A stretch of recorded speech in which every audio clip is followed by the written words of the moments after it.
Have you ever wondered why punishments exist? What's their purpose? And why do they sometimes seem harsh while at other times they appear light? Today we delve into a fascinating philosophical concept that attempts to answer these questions: the retributive theory of punishment. Imagine a bustling city where people live in harmony, respecting each other's rights and properties. In this city, there's a jewelry store glittering with precious stones and metals, a testament to human craftsmanship and beauty. Now envision a thief drawn to the allure of these treasures, deciding to break into this jewelry store and take what isn't rightfully theirs. Now, this isn't a story about the thief's audacity or the allure of shiny trinkets. Instead, this tale serves as a springboard for understanding the retributive theory of punishment. This theory, in essence, is a firm shout, echoing through the alleys of justice, declaring, "You've done wrong, and now it's time to face the consequences that equate to your actions." So what's next in our story? The thief's actions do not go unnoticed.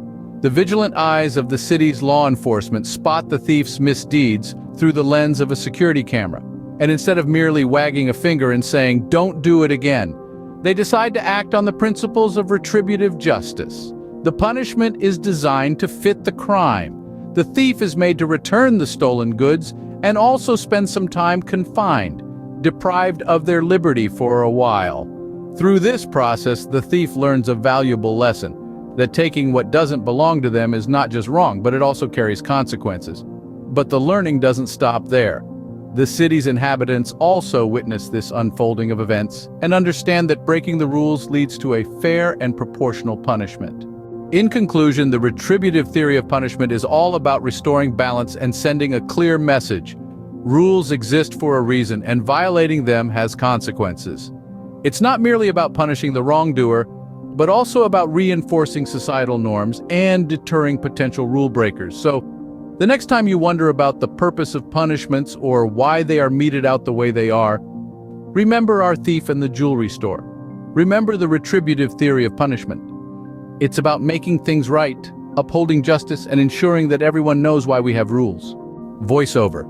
And that brings us to the end of our exploration of the retributive theory of punishment. If you found this video insightful, don't forget to hit the like button. And if you want to dive deeper into such fascinating topics, ensure you subscribe to our channel.